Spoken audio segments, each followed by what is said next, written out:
Hello and welcome. This is a very special edition of The Road to Westminster 2015, coming to you live on the day Brits go to the polls to elect a new government, or a variation of the coalition system we currently have, with the early polls suggesting it's still too close to call. Will these be the elections that signal the end of the traditional two-party system that's always dominated British politics? Or will voter apathy and political mistrust be the order of the day? Well, we've got a jam-packed show for you today with specially invited studio guests and special correspondents in the heart of the action at Westminster in Scotland, bringing us the very latest.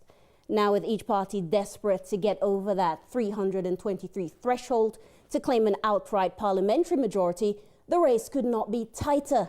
Joining us live from Westminster is our correspondent Mohammed Walji. Mohammed, what's the latest? Well, you're just joining me outside Westminster. I'm outside the Houses of Parliament, and just moments ago we had several Occupy Democracy protesters try to storm this area where the media are gathering to report about the election, and they were just angry about mainstream media coverage of politics and angry at the political parties, which ties in nicely to what I would like to say, which is basically that we're living right now in a situation where we are seeing lots of people going to the polls today. The report suggested there were queues outside many different polling stations across the United Kingdom. But what I think we will be seeing is there'll be a lot of ballots that will probably have been spoilt. And the reason for that is I think a lot of people are trying to make a message, and that message is they are politically engaged and they are politically informed, and they're not politically apathetic, but they do not trust the political parties, and they want to make that statement very, very clear. We've traditionally had this two-party system that we mentioned. With things so close at the moment, could this be the time Westminster changes, Mohammed? Well, absolutely. The first past the post system is a model based on a two-party system. And we're now seeing the emergence of smaller parties that are playing a pivotal role in defining who would be in government. So we've had the emergence of, for example, UKIP. They've gained quite a lot of support in the campaign, and they've got quite a lot of the vote. We've got the SNP in Scotland, who are also similar. And because of that, I think we're going to see a discussion taking place after this election about electoral reform and what system we should really move towards, maybe looking into a proportional representation system, and I think that is what could be happening after this election. And very briefly, Mohammed, any bets, if you were in fact a betting man, about where this is going to go? Well, this election is, as you mentioned, way too close to call. It's very difficult to judge. I think we'll probably see the Conservatives and the Labour parties, and I think the Labour Party, they'll be coming together, having a similar amount of seats, and the negotiations after tomorrow are going to be really exciting. Mohammed Walji from the heart of Westminster, thank you very much. And you may have seen him right at the front here, but Lee Jasper is with me, seasoned political activist, one-time advisor to the former Mayor of London and one of the founders of Operation Black Vote. Lee there, Mohammed was very clear about mentioning that these elections might be known for changing the way the political system works. Are we a little bit tired of same old, same old? I think we are. I think the whole country is exhausted with the current Westminster electoral system. I don't think it's representative. I think the balance of power between the citizen and Westminster is disproportionately in the hands of politicians. That needs to rebalance back, giving more equitable power and accountability to ordinary citizens. When you talk to people on the street, as I have, trying to get them to register to vote, they talk about MP scandals, they talk about corporate tax evasion, they talk about the environment, they talk about injustice in foreign policy, in domestic policy, in terms of criminal justice, all of these issues. And yet they feel completely disempowered for being able to prosecute and demand and advocate those issues within Parliament. And so they're very much within social movements, they're very much on single issue campaigns. I think this is the last election that we will see of its kind under the first past the post system. And I think the other most significant thing is the black and ethnic minority vote in the United Kingdom is now at 8 million strong. That's largely the combined populations of Scotland, Northern Ireland and Wales. And yet we're not seeing the consequent priority around race equality, discrimination, religious... But we can't blame just the politicians for that, surely, Lee. Well, I think in large part the Westminster parliamentary system is stacked against the ordinary citizen. You put in a tick in a box once every 4 years, and that's the last you see of your politician. If the mechanisms of accountability meant I could recall my MP after 2 years if I was dissatisfied, then I think we'd have a greater degree of accountability in relation to our parliamentary representatives. And was there a will, very briefly, for people to say, look, if things changed, I would participate? People were very, very passionate about getting proportional representation, votes for 16-year-olds, a whole host of reforms that they said would inspire them to become much more engaged and much more involved. All right, and you may have noticed there that others surrounded Mr. Jasper, and we've been joined by a group of specially invited guests from across the political divide for their thoughts on the election and some of these hot button issues. And just going off the back of what Lee said, Saba, talking about trying to make your voice heard, you're getting that done in a very specific way. How are you voting? Well, the way that I'm voting, to be honest, the key issues for me are fighting austerity, racism and war. And I don't have any faith in any of the bigger parties to actually seriously challenge those issues. I feel that those issues need to be fought for by the ordinary person, and I think that no matter who gets in, we need to make sure that we don't stop campaigning, that we don't stop fighting these things and fighting for ourselves. I don't think we can let a party fight on behalf of us. However, I think it's very important, you know, I'd rather not vote at all because it's so limited, but I think it's very important for people to vote, people like me to vote, to get the Tories out and to stop parties like UKIP getting in. Tactical voting, David? I would agree with a large degree of what's just been said there by both our colleagues here. I think it is very important to get the Tories out. Particularly we see the attacks on the National Health Service. We see including privatisation, which will take our control away, general privatisation at knock-down prices like we saw with the Royal Mail. I think we're seeing the increase in poverty. We've got 1 million people using food banks. So I think it's very important to get the Tory government out, but of course we can't just think negatively. I'm not suggesting others here are thinking negatively, but I think it's very important to get a Labour government. And I see that the election of a Labour government as the beginning of the raising in confidence of the Labour movement as a whole, the trade union movement, but also those who are in the campaigns that are being talked about. Let's make this a springboard, I would say, for those campaigns and for those struggles to start shifting the balance of power in society towards ordinary working class and ordinary progressive people. And could that happen, Samir? Labour victory as a springboard to something else, the beginning of that race towards equality and equitability? No, sadly not. I think Labour are not that much different to the Tories. They're a Tory-light party. They're better, but they're not significantly better, not sufficiently so that I'd vote for them. I'm going to vote for the Green Party. Not because I think the Green Party are perfect. I don't. There's a right wing in the Green Party, just like there's a right wing in the Labour Party.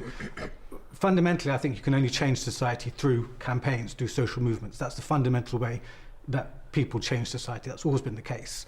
But I do think you need a radical left party in office, causing ruptures in the states. You have a lefty party causing ruptures in the state, you have social movements causing ruptures on the streets. And together, that two-pronged strategy, I think, is how you change things. The Green Party, in my opinion, whilst far from perfect, is the closest we have to an anti-neoliberal party, an anti-austerity party, an anti-imperialist party. But is there an appetite for that, briefly? I don't think the Green Party are going to get more than 1 or 2 seats in this general election, but I think if we build momentum for these smaller parties, which are more radical, at some point in the future, I think we can reach that tipping point where they can start to gain a foothold. But there is an anti-Tory, anti-austerity coalition. That much is clear in the country. Although the Conservatives may get the party with the largest seats, there'll be many, many millions of votes that will be in opposition to austerity politics that will make themselves felt during the course of this election. But with so many people choosing not to vote, just by default, you might get the guys you don't want. I hear, and reports are coming in of quite an exceptional turnout. I don't know whether that's right or not. It's rumours of a 70% figure floating around, which would be a significant increase on last time. So we'll have to wait and see about that. It wouldn't surprise me if it was lower than last time, and I'd be quite inspired if it was higher. But we'll have to wait and see. But there's always been a problem, Lee, especially about voter turnout, because in some constituencies, we're talking about hundreds of votes deciding the future of the tens of thousands who will live in that area. Yeah, you do, and I think that's partly why I'm such a passionate advocate of constitutional reform, because I actually think it's not that people are not interested in politics, it's that people are tired of the electoral system and the party political machines dominated by big business that gives them little hope and leaves them feeling disempowered. So I think wholesale constitutional reform, taking big business out of politics, votes for 16-year-olds, having MP recall, moving voting to Saturdays and Sundays, a whole range of initiatives, abolishment of the House of Lords, all of these things I think will be on the agenda come May the 8th. Oh, there'll be some people quaking in some boots right now. And of course the polls opened at 7 a.m. local time, with the parties making those final public pushes for support. Here's the story of Election Day 2015 so far. Other countries which had hostages. Only two men can become Prime Minister after the general election, Labour's Ed Miliband or incumbent Conservative Prime Minister David Cameron.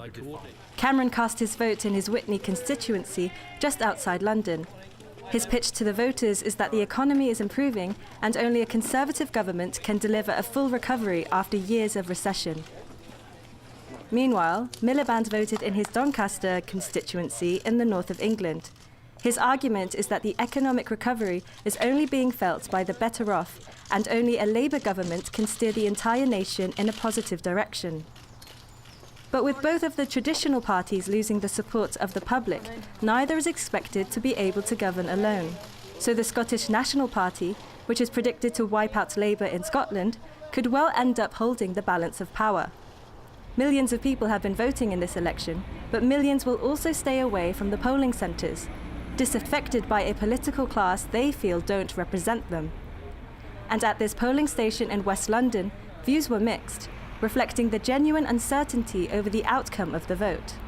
I voted Conservative today. I can't vote Labour because of the economy and because of the particular candidate we have here.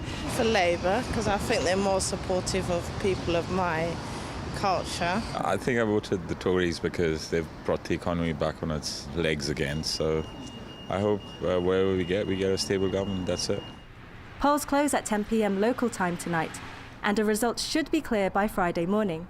But given the expected indecisive result, it may well be weeks before an actual government is formed.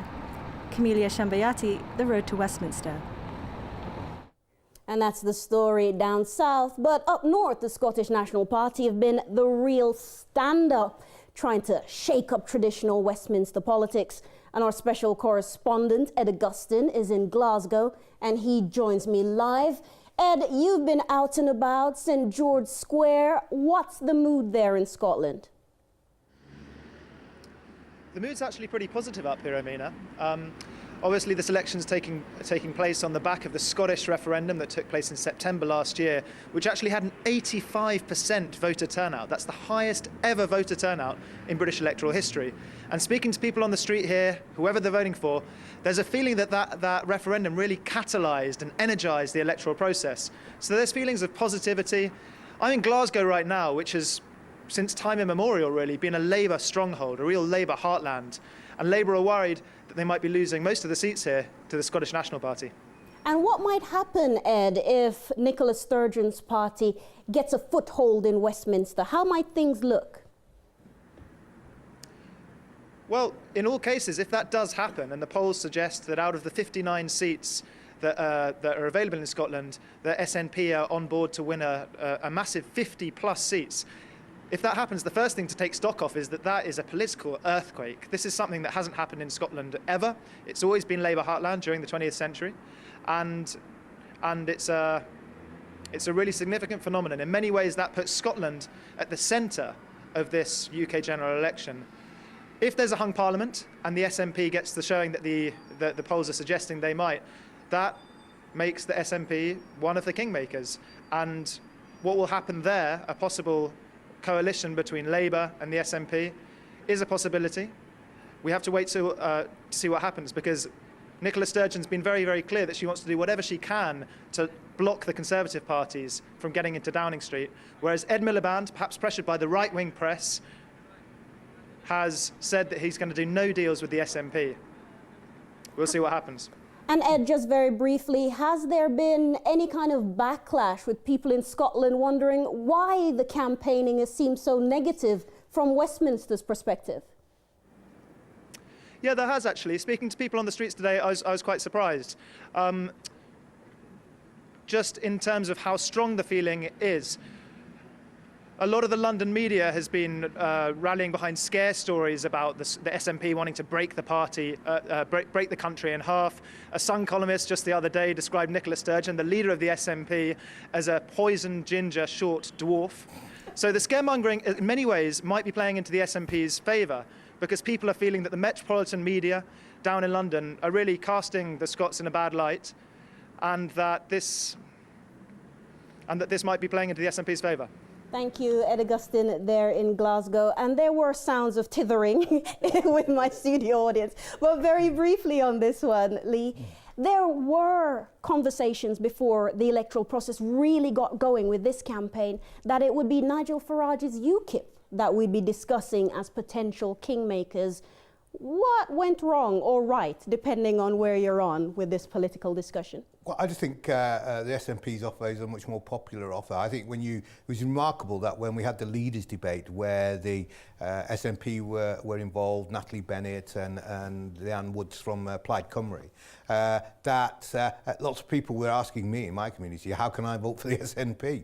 I mean, the policy, the anti-austerity policies, the notion that you cancel Trident and invest in people, these are tremendously popular policies, and they knock into knocked at the kind of narrowly focused UKIP policies of Nigel Farage. But isn't it easy to say what you will do when you don't have the purse strings and control of it in order to make some of those tough decisions? I think I can rely on Nicola Sturgeon's word to oppose Trident deployment of that £100 billion, whatever it is, over 5 years. I think she's very, very adamant and very clear that that's what she'll do. Lewis, you nodded your head briefly there. How are you viewing what's going on in terms of the election this evening? And may I ask where you might be voting? Well, firstly, I'll be voting for the Trade Union and Socialist Coalition, where I live in South London in Streatham. But I think this election's fantastically interesting because ordinary people, after 5 years of attacks and cuts and austerity and so on, are really saying that they don't feel they can vote for the Labour Party. I mean, I think the fact that the Labour Party can't get a majority in this election is very significant when you think how unpopular the Tories are. And I think it's time that we build a left alternative to the Labour Party that says no to austerity, no to racist scapegoating, and, no to cuts. And I think, although the SNP and the Greens do talk about opposition to austerity, I think we have to look at what they do in practice. You look at the Greens in Brighton and the SNP in Dundee, they haven't really held to their line of no cuts. So I think we have to build a genuinely anti-austerity alternative. Would that work for you, Jack?